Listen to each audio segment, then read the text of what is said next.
Friends, भाई बहन, mummy blogs में सभी का स्वागत करती हूँ। उम्मीद करती हूँ सब अच्छे हेल्थ में होंगे और अपने परिवार का ख्याल भी रखते होंगे। तो समर की मम्मी गांव से वापस आ गई है और घुसते ही राधिका हो गई चालू। तो राधिका, तुम्हारे में इतना तो सेंस है ही कि अगर कोई बाहर से आता है बंदा घर में तो उससे कम से कम 2 मिनट शांति से बैठने दो। और अगर वो आया है थका हुआ है, ये तो स्वाभाविक है कि कोई बाहर से आएगा तो थका हुआ होगा।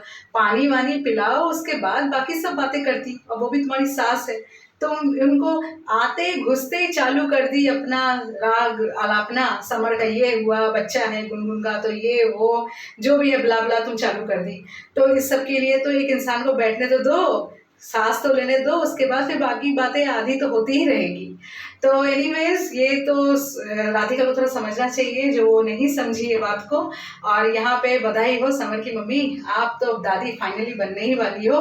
और पता नहीं गुनगुन तो लगता है सच ही बोल रही है, क्योंकि गुनगुन का जो किट जिसमें वो उसने टेस्ट किया था उसमें तो पॉजिटिव ही आया। और समर ने खुद देख के बोला कि हाँ पॉजिटिव है। ध्रुव की मम्मी और ध्रुव दोनों ही वहाँ पे शामिल थे।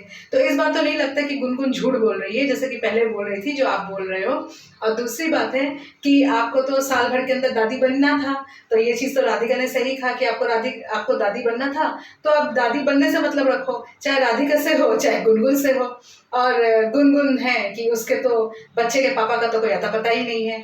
हिसाब से तो ये, हमारे हिसाब से तो ये समर का ही होना चाहिए, पर उसका कहना है कि ये समर का भी नहीं है और ये ध्रुव का है। तो ध्रुव का तो ये है नहीं, क्योंकि ध्रुव ने सुबह छुआ नहीं।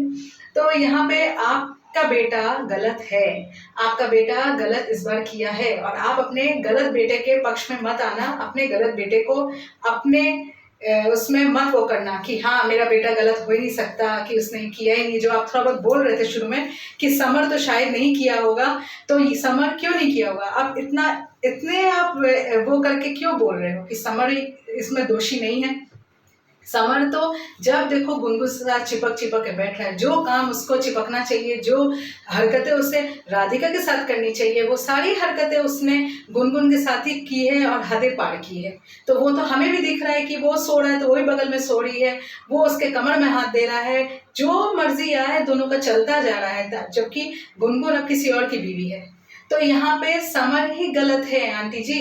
आप अपने बेटे के पक्ष आप मत लीजिए, गलत का पक्ष मत लीजिए। और हाँ, आपने जो कहा कि अगर समर गलत किया है तो आप समर गुनगुन दोनों को ही घर से निकाल दोगे, नहीं रखोगे ऐसे लोगों को घर में, तो हाँ सही है, आप उन दोनों को ही घर से निकाल दो। पर घर से मेरे ख्याल से निकालने का कोई फायदा नहीं है, क्योंकि वहां पे राधिका के रह के करेगी क्या? राधिका को जब पति का प्यार जब नहीं मिलेगा, वो सम्मान नहीं मिलेगा बीवी होने का, तो राधिका वहां रह के क्या करेगी? गुनगुन के आने वाले बच्चे को क्या खिलाएगी मासी बन के? नहीं ना। तो उससे अच्छा आप अपनी बहू अपना चेंज कर लेना, गुनगुन को ही बहू बना लेना। समर गुनगुन दोनों आपके साथ ही रहेंगे और यहाँ पे राधिका अपने घर चली जाएगी। और समर जी, आपको तो लथियाने का तो शौक है, लात जूते खाने का तो शौक है। आपको गुनगुन के पापा मम्मी आए मारे, सब कुछ करे, भाई मारा, सब कुछ किया तो ठीक है। पर यहाँ पे आपको जो बेटा बेटा बेटा करके जिसकी जुबान नहीं थकती, राधिका के पापा को बोल रही हूँ, तो उनके लिए तो आपके मुंह में गालियाँ ही बरसती है। आप अच्छे लोगों के साथ अच्छे तो बन नहीं सकते, तो वो जूते मारने वाले और चप्पलें मारने वाले वो सब लोगों के साथ ही आप ठीक रहते हो। तो इससे अच्छा है आप गुनगुन के ही साथ रहो। आप राधिका को छोड़ो, राधिका अच्छी लड़की है, उसे घर जाने दो भाई, वो अपना जिंदगी बसर करे किसी और के साथ, उसकी जिंदगी खराब मत करो। ऐसे ही आपसे शादी करके उसकी जिंदगी तो हो गई नरक, और उसको तो समझ में नहीं आया, तो उसको लगा था कि नहीं आप तो समर मेरा ही है, क्योंकि गुनगुन हो गई है दूर, शादी करवा दी हम लोगों ने पैसा पैसा दे के। तो ये तो हुआ ही नहीं, जितना पैसा सब तो नष्ट हो गया और यहाँ गुनगुन आके वापस आ गई घर। तो एनीवेज फ्रेंड्स, देखते हैं आगे क्या होता है। अब समर की मम्मी क्या स्टेप लेती है, ये चीज़ देखना है। तो जिसको मेरा आज का ब्लॉग अच्छा लगा होगा प्लीज़ एक लाइक ज़रूर कीजिएगा, और जो मेरे चैनल में नए हैं प्लीज़ सब्सक्राइब जरूर कीजिएगा। तब तक की बाय बाय।